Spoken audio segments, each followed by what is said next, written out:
and welcome to Small Business Snippets, the podcast from smallbusiness.co.uk. I'm your host, Anna Jordan. We're looking at small business milestones, those real defining moments for an entrepreneur. Think landing your first client, launch day, and even your first major setback. In the run-up to International Women's Day on March the 8th, we're featuring Lara Khalaf, a Syrian-born personal coach, executive coach, and leadership trainer who works exclusively with women. She arrived in the UK with virtually no English, but still managed to make it from chip shop worker through to managerial positions and onto where she is now. Hi, Lara. Hello, how are you? Yeah, not bad. How are you? I'm very excited to be here. Yeah. So when you're ready, let's get Great. Actually, get you're the started. first woman we've had on the podcast. Oh, I'm honoured. Brilliant. So, going back to when you arrived in the UK, how was it? Tell us a bit more about it. Yes, wow. Thank you for allowing me to remember that because this is a good point sometimes to go back to the past to realize where we are now. The reason I came to the UK, Anna, is because I wanted an adventure. Right. And it wasn't because I had to leave the country. So there was a responsibility around that. So I had to make it happen. That doesn't mean that it wasn't tough. In fact, it was incredibly scary because I had a few challenges. One of the challenges is that I didn't know anybody. I had very little funds that I had been saving while I was working and studying at the same time after finishing university. And my biggest challenge is that I didn't speak the language. So that was the biggest barrier that I encountered. But it was very scary, you know, it's feeling like a kid in an adult's body, completely vulnerable. My first destination was a little town called Stenning, near Brighton. And From there, I moved to Brighton, and from Brighton, I had to come to the big city, of course. So I understand that you started off working in a chip shop in Brighton. Yes. And then you moved up gradually. Absolutely, yes. And when I say, I always crack the same joke because it's very true that I only knew how to speak a few words in English. I knew how to say I love you, hoping that maybe, I could use it one day in my life, And we just finished Valentine's, right? Just a few days ago, and still no use of it, Anna, so I don't know what's happening here. And so that was very interesting. And I worked in a fish and chip shop because my landlord, I guess he needed to ensure that I paid the rent. So he gave me a job in his restaurant, and I was very lucky that he put me in the front line, so I was able to serve the customers. And from there, when I moved to London for approximately 2 years or so, I was working in hospitality, promotional jobs, to make ends meet. And I remember not a long time ago, I came across some of my pay slips, and without going into detail, it was so humbling to see that those amounts and how I still made it work. And I couldn't afford to take the bus or anything. I had to go to work cycling or walking because it was impossible for me with the casual work that I was doing in hotels back in the days. I think I must have stayed here for 2 years or so, 2.5 years, before I got what I considered to be my first nice job, where I was wearing a suit and I was taking the bus finally to get to work. And that was as a receptionist, a corporate receptionist in the city in London. Yes. And from there, literally every 6 to 8 months, I was getting a promotion after a promotion until the operations director of the organization asked me he was leaving and asked me if I would consider to apply for the position. And I was like, is he crazy, this man? Does he realize that it's like, this is... But, I had extensive work experience back in Spain, and managing my dad's businesses and the family businesses and leading teams already for a number of years.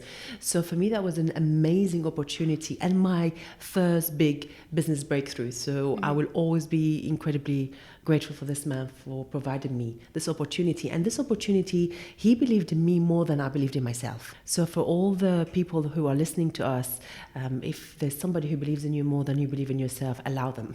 And then I stayed in the corporate positions for approximately a decade, where I've managed different businesses. I got headhunted at one point, and then I moved to a global headquarters of a bank. And again, I had big teams. And my last few months in my corporate job, this is when there's something in my heart that was telling me, Lara, you got to do something now. and I listened to it. So it was very clear for me that it was time to move and come out of people leadership and come to the other side to teach people how to lead others. Because of my dad's background, he is a very reputable and accomplished businessman and a surgeon, eye surgeon. So coming from an Arab background and understanding that they left so much behind in Syria to provide us with this amazing opportunity to come to Europe. And may I say that that push, it was an amazing opportunity for me to really come out of my comfort zone, to really do things that I normally don't do in the name of only me, in the name of Lara, but in the name of making my parents feel proud. Now there is another side to that, Anna, and the other side is that who are you doing things for? Right? And that's when my big personal moment, breakthrough moment came when I said, okay, so but what do I really want to do? Yeah, it's a big problem for women especially. Absolutely. So, and this is when I got trained and I did all the education that I had to in order to become a professional qualified coach. And no looking back. And I've been dedicating my time full time to coaching and personal leadership, leadership training for the past 3 years now. Amazing. Language was a struggle. Yes.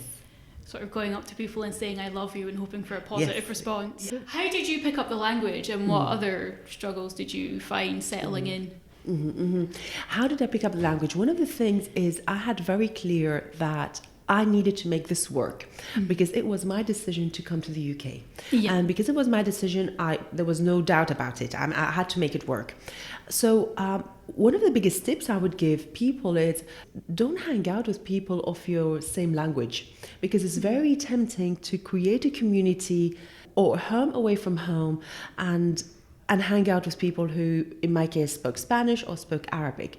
So I had very clear that I reduced that as much as I could. Yeah. I went to English schools for, I think it was 2 or 3 months, and reading children's books. Oh, yes, a good start. Absolutely, to pick up the basic language, and watching a lot of BBC news. And try to imitate the pronunciation. I still make up words. But there was a lot of challenges, without a doubt. And I had some disturbing moments as well that completely pushed me to, when you feel that you want to defend yourself and you just don't have the words coming out, you're stuck, you're completely stuck. So that made me more determined to call it succeed in my terms and in my world. Coming back to your current business, what do you know now that you wish you'd known when you started? Can I tell you a little story that will please do. That will respond to your question? I remember when I was in working in this hotel as part of the banqueting team. The banqueting team is the team who, if there was a conference, will set up the room. And I remember we had a meeting, or it was a conference for 300-400 people, big conference. And we used to wear, as part of our uniform, a white jacket.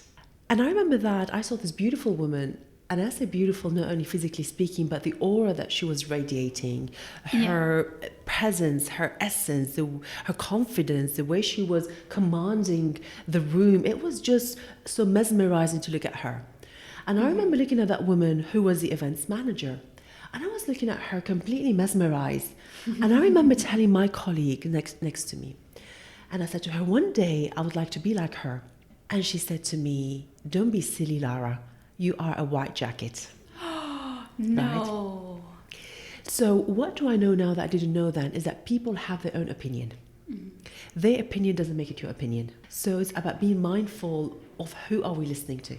And also what I know now is that everything, and when I say the good and not so good, and I've had some really disturbing and dark moments in my life since I was a kid, every single detail, every single event has helped me to become where I am now. So even the challenges, I say, bring it on.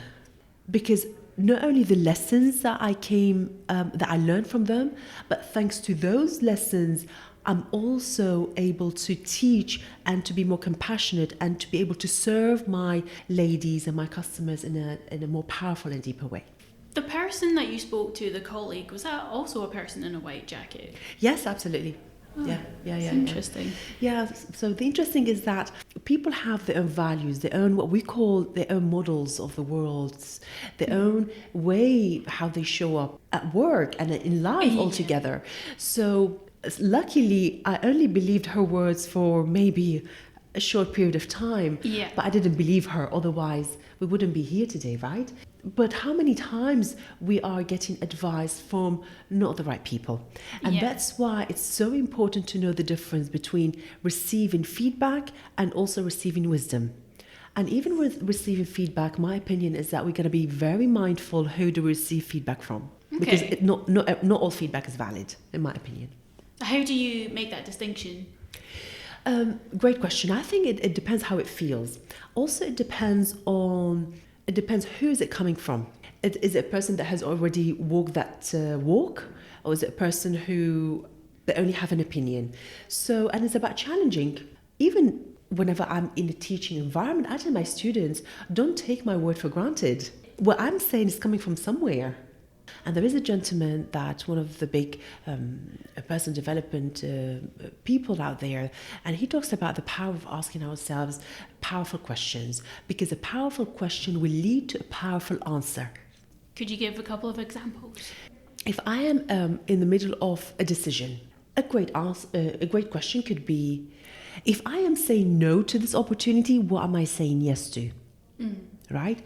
So questions like this will help you break down your own thought pattern and thinking pattern and come up with the best answer for yourself. Now, this, of course, I wish and I hope that everybody had the skills to ask ourselves those questions. I think it's the way that some people are scared to face their emotions. They're scared to ask those difficult questions. 100%. We got to be okay to look ourselves in the mirror. And when I'm looking at myself in the mirror, it's not about using a magnifier, by the way. You know, we don't want to magnify things that they're not necessary. But we have to have the honesty.